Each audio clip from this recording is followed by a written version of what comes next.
दोस्तों, आज के करंट अफेयर्स की श्रृंखला में कुछ बहुत ही ज़्यादा महत्वपूर्ण प्रश्न आज हम देखेंगे जो कि एग्ज़ाम की दृष्टि से बहुत ज़्यादा इम्पोर्टेंट है। और आज का मोटिवेशनल जो कोड है वो बहुत अच्छा है। आप बताएंगे किसने कहा था? हम लिख रहे हैं, सभी लोग आज अपनी कॉपी में लिखेंगे। अगर तुम उड़ नहीं सकते, अगर तुम उड़ नहीं सकते तो दौड़ो, अगर तुम दौड़ नहीं सकते तो चलो,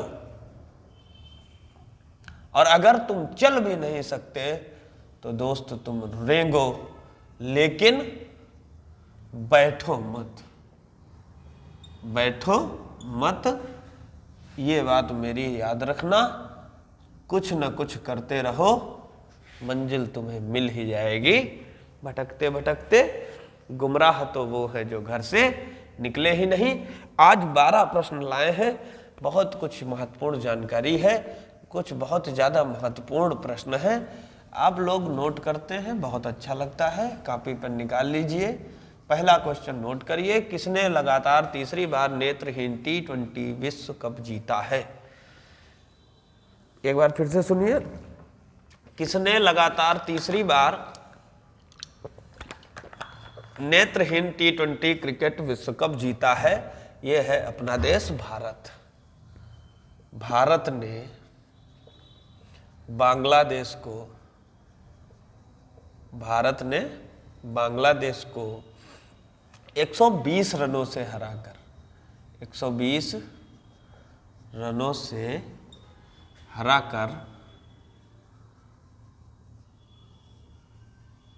नेत्रहीन T20 क्रिकेट विश्व कप जीत लिया है।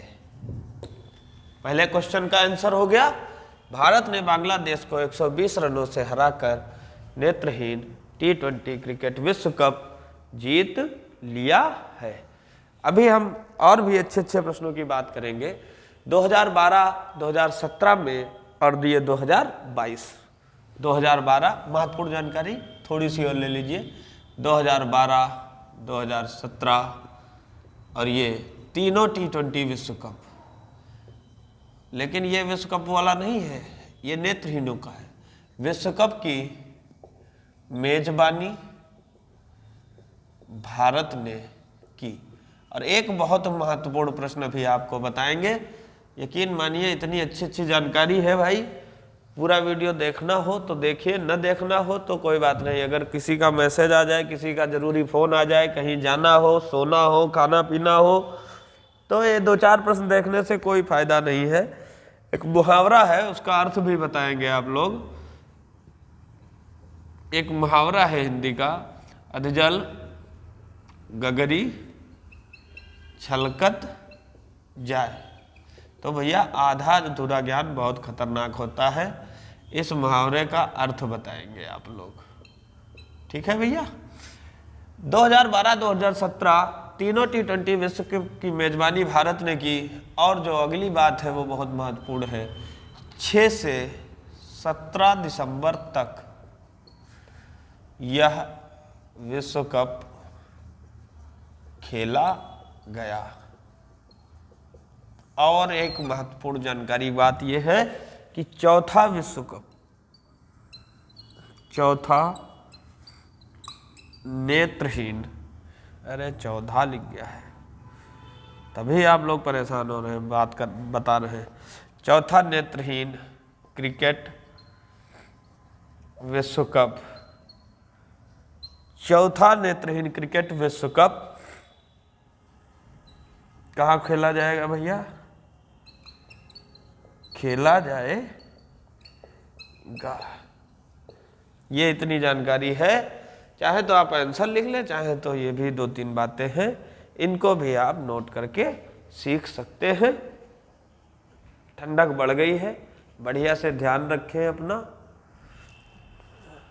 नहीं तो कोचिंग मिस हो जाएगी, पढ़ाई डिस्टर्ब हो जाएगी, ठीक है।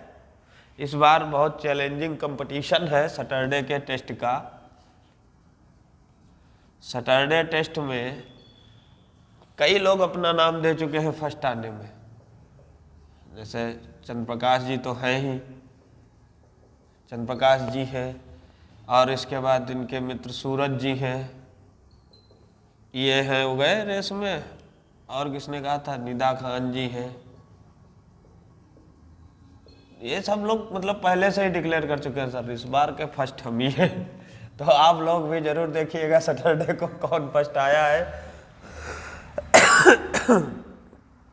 तो ये सब बढ़िया चलता रहता है कोचिंग में, जिससे कि बच्चे भी मोटिवेट होते हैं पढ़ने में, और आप लोगों को भी जानकारी हो जाती है कि टेस्ट हुआ तो कौन फर्स्ट आया कौन नहीं आया। और आप लोग भी थोड़ा ध्यान रखिए, बच्चों को थोड़ा चाय वाय पिलाते रहिए, जो लोग पढ़ रहे हैं उनसे काम न कराया जाए, काम न करवा कर थोड़ा पढ़ाई पर ज़्यादा छूट दी जाए। ये सब लोग अपने अपने अभिभावकों को सुना देंगे जिनके यहाँ काम होता है ज़्यादा, क्योंकि फिर स्टूडेंट कैसे तैयारी कर पाएंगे, फिर तो काम ही लगा रहेगा। हाँ, थोड़ा बहुत भी जरूरी है, ज़्यादा नहीं। किस राज्य में ऑनलाइन जुआ और खेल के नियमन के लिए टास्क फोर्स का गठन किया गया है? ये इसलिए किया गया है क्योंकि ऑनलाइन गेम से कुछ लोगों को टास्क मिल जाता है, और जैसे वो अपने माता पिता की हत्या कर देते हैं, बहुत ज़्यादा उस राज्य में स्टेट में हुआ है, कहीं छत से कूद जाते हैं, कहीं कुछ। तो इसलिए मध्य प्रदेश सरकार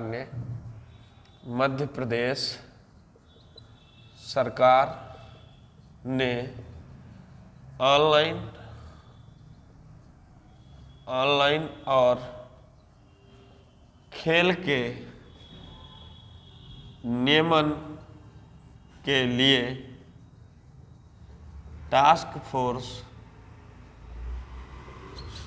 का गठन किया गया। इधर कुछ दिनों में इससे बहुत ज़्यादा दिक्कत पैदा हो रही है, छोटे छोटे बच्चे फंस जाते हैं इन सब मामलों में, और जो कि बहुत ही ज़्यादा खतरनाक है।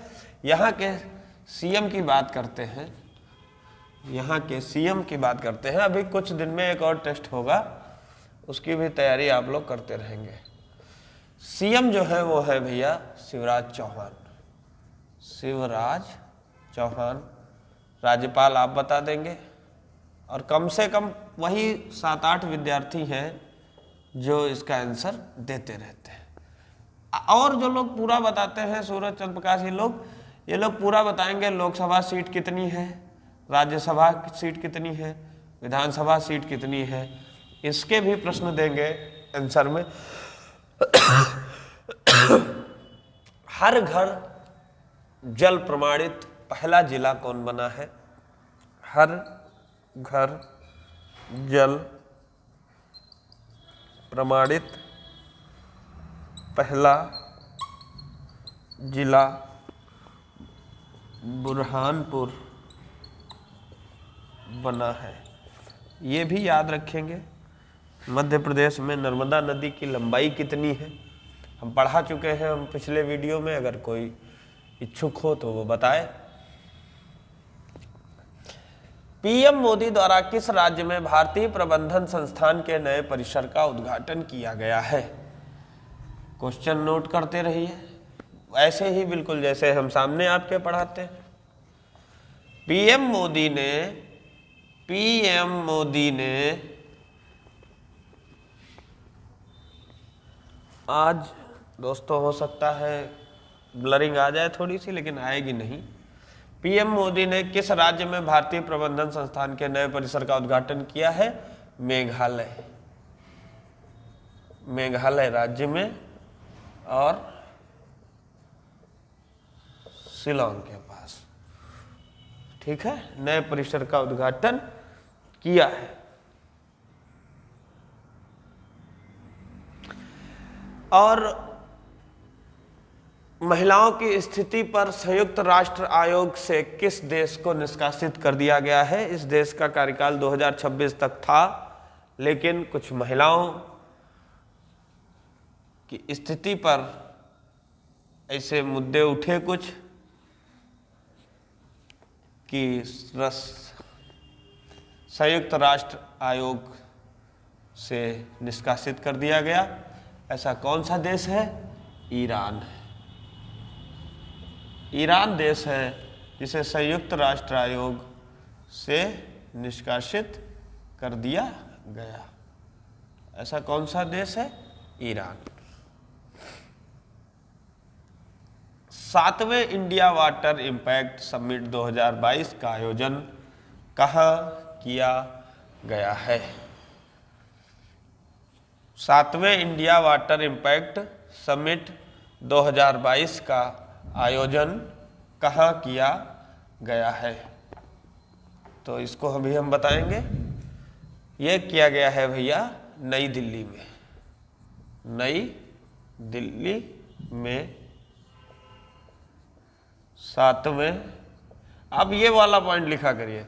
वो आप कहते हैं नहीं लिख पाते हैं तो कोई बात नहीं, क्वेश्चन नहीं नोट करके आप ऊपर लिख लिया करिए। नई दिल्ली में 7वें इंडिया वाटर इम्पैक्ट, तो साथ में बोल भी रहे हैं, नई दिल्ली में 7वें इंडिया वाटर इम्पैक्ट समिट 2022 का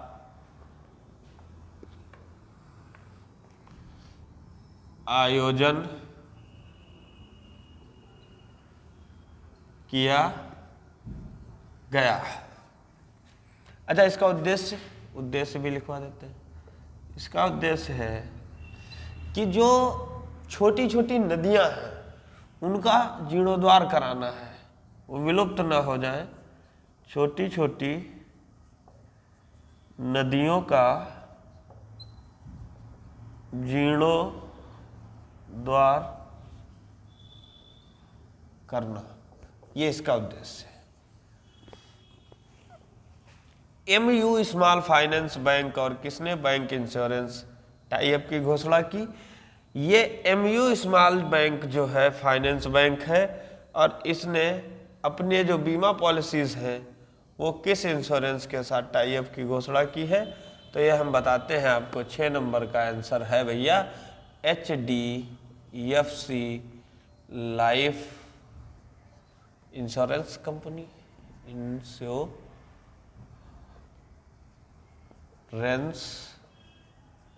कंपनी। इस कंपनी के साथ भैया किया है साझा। क्या साझा में हुआ है आप यहां तक लिख लीजिए। आज हो सकता है कि कहीं पर ब्लर हो जाए लेकिन होगा नहीं। पढ़ते रहिएगा भाई, पढ़ाई बहुत जरूरी है। क्या कहा था कि अगर तुम उड़ नहीं सकते तो तुम दौड़ो, दौड़ नहीं सकते तो चलो, चल नहीं सकते तो रेंगो, लेकिन खाली मत बैठो। तभी एक उधर से व्यक्ति बोला कि अरे पहले तो बता कि जाना कहाँ है। ठंड बहुत है, खांसी आ रही है। चलिए, हाँ, AU स्मॉल बैंक। अब AU के कस्टमर या ग्राहक HDFC लाइफ इंश्योरेंस से बीमा खरीद सकते हैं। थोड़ा सा भी हम इन बैंकों के बारे में भी बताएंगे। खरीद सकते हैं क्योंकि भैया देखिए करंट अफेयर्स का मतलब ही यही होता है, थोड़ा सा डीप जानकारी। ऐसा नहीं है कि सिर्फ यही प्रश्न आ सकता है, इससे संबंधित भी कई प्रश्न पूछे जा सकते हैं। उसी का नाम है स्टैटिक जीके। कहते हैं current affairs plus static GK.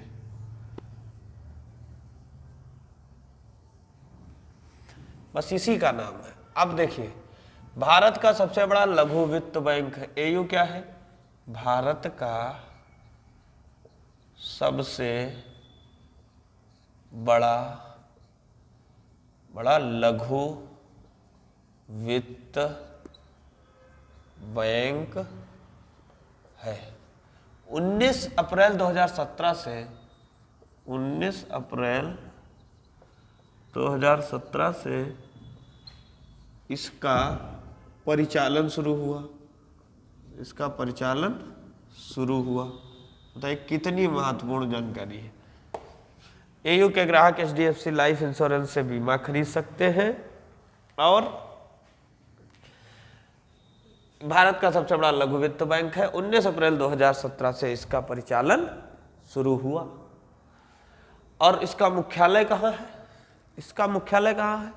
मुख्यालय है जयपुर, राजस्थान। कौन पढ़ता होगा? हम वो पढ़ाते हैं जिसे सब छोड़ देते हैं। मुख्यालय कहाँ है भैया?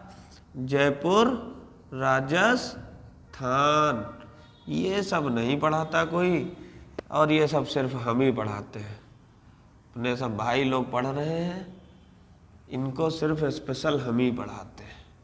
कल सब सुना जाएगा, ठीक है? खूब लिखिए, पढ़िए, ना पढ़िए, लेकिन कल सुना जाएगा। और मैं बताऊं आपको इसकी टैगलाइन क्या है। इसकी टैगलाइन है बदलाव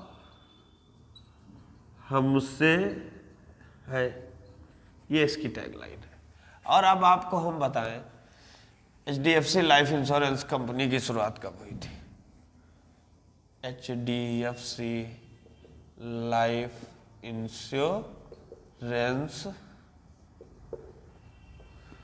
कंपनी की शुरुआत कब हुई थी? तो ये हुई थी भैया 2000 में। और इसकी टैगलाइन क्या है बताइए? तब तक लिखिए, इसकी टैगलाइन बताते हैं। इसकी टैगलाइन एक बहुत बढ़िया मोटिवेशन है। इसकी टैगलाइन है कि जियो सर उठा के। टैगलाइन है भैया जियो सर उठा के। पढ़िए करंट अफेयर्स और ये लीजिए आप डीप से डीप जानकारी, छोटी से बड़ी परीक्षा के लिए। किसी भी आप पेपर में जाइए, आपको बिल्कुल बढ़िया से फुल जानकारी आपको इस वीडियो से मिल जाएगी, ठीक है? आयरलैंड के नए प्रधानमंत्री बने। आयरलैंड के प्रधानमंत्री बने लियो वराडकर। कौन बने भैया? लियो वराडकर। लियो वराडकर इनका नाम है। अंतर्राष्ट्रीय प्रवासी दिवस। अच्छा, राजधानी, राजधानी भी लिख लीजिए। राजधानी है भैया डबलिन। राजधानी है डबलिन। हट इसलिए जाते हैं क्योंकि लोग नोट कर रहे हैं। राजधानी है डबलिन। और मुद्रा की बात करें तो मुद्रा कौन सी है भैया? यूरो। मुद्रा है यूरो। ये इतनी जानकारी हमने दे दी। अंतर्राष्ट्रीय प्रवासी दिवस कब मनाया जाता है? 18 दिसंबर को मनाया गया। क्वेश्चन हो गए हैं 3। और उसके बाद हम कुछ इम्पोर्टेंट डेज बताने का आज वादा किए थे, तो हम इम्पोर्टेंट डेज बता दें अभी तक के दिसंबर के। तैयारी करते रहना, टेस्ट फिर होने वाला है। टाइम नहीं पता चलेगा आपको कितनी जल्दी बीत गया, इसलिए पढ़ते रहें। जितना अधिक हो सके उतना अधिक पढ़ाई पर ध्यान दें। नींद तो आती रहेगी, लेकिन नींद आने नहीं देना है। थोड़ा बहुत संघर्ष तो जरूरी है जीवन में। बताइए, लाइफ में संघर्ष होना बहुत जरूरी है। पढ़ते रहिए, बहुत आसान काम है पढ़ाई करना। और टेस्ट की भी तैयारी करते रहिए। जो पढ़ेगा वही बढ़ेगा, जो नहीं पढ़ेगा वो नहीं बढ़ेगा। 1 दिसंबर से शुरू करते हैं इधर से। 1 दिसंबर को मनाया गया था विश्व एड्स दिवस। अगर और बात करें तो बीएसएफ का 58वां स्थापना दिवस भी था। और बात किया जाए 2 दिसंबर की, तो विश्व कंप्यूटर, तो कंप्यूटर बहुत जरूरी हो गया है। विश्व कंप्यूटर साक्षरता दिवस। और 4 दिसंबर की बात करें, भारतीय नौसेना दिवस। भारतीय नौसेना दिवस। और बात करें 5 दिसंबर की, तो विश्व मृदा दिवस। और नीचे वाले भी क्वेश्चन नोट करते रहे। INS मोरमुगाओ को कहाँ भारतीय नौसेना में शामिल किया गया? HDFC लाइफ इंश्योरेंस कंपनी की शुरुआत कब हुई थी? 2000 में। टैगलाइन क्या है? जियो सर उठाकर। INS मोरमुगाओ को कहाँ भारतीय नौसेना में शामिल किया गया? तो भैया कहाँ किया गया बताइए? मुंबई में। कहाँ भैया शामिल किया गया? मुंबई में। किस राज्य सरकार ने सड़क दुर्घटनाओं को कम करने के लिए 15 सूत्री रणनीति तैयार करी है? बताइए क्यों तैयार की गई? सबसे पहले इस बात को समझिए। जैसे ढाबा वगैरह हैं और लोग अतिक्रमण बहुत करते हैं, हाईवेज पर अपने आप से क्रॉसिंग बना लेते हैं। जैसे हाईवे जा रहा है तो ढाबा है तो यहाँ पर क्रॉसिंग बना लिया ताकि इधर वाले भी इधर पहुँच सके ढाबे पर। तो इस वजह से 15 सूत्री रणनीति तैयार की है। तो हमारे साथ में लिखिए। अभी कुछ और दिवस बता देते हैं। देखिए 7 दिसंबर को सशस्त्र झंडा दिवस मनाया गया। 10 दिसंबर को अंतर्राष्ट्रीय मानवाधिकार दिवस मनाया गया।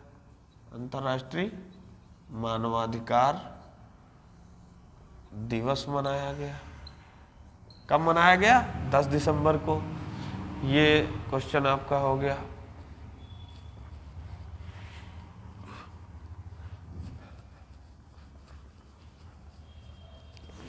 पढ़ते रहिए। 10 दिसंबर को अंतर्राष्ट्रीय मानवाधिकार दिवस मनाया गया। 1 दिसंबर को विश्व एड्स दिवस और BSF का 58वां दिवस मनाया गया। 2 दिसंबर को विश्व कंप्यूटर साक्षरता दिवस मनाया गया। 4 दिसंबर को भारतीय नौसेना दिवस मनाया गया। 5 दिसंबर को विश्व मृदा दिवस मनाया गया। 7 दिसंबर को सशस्त्र झंडा दिवस मनाया गया। 10 दिसंबर को अंतर्राष्ट्रीय मानवाधिकार दिवस मनाया गया। और 11 दिसंबर को यूनिसेफ डे मनाया गया। 11 दिसंबर को यूनिसेफ डे मनाया गया। ठीक है, और देखते हैं क्या क्या मनाया गया।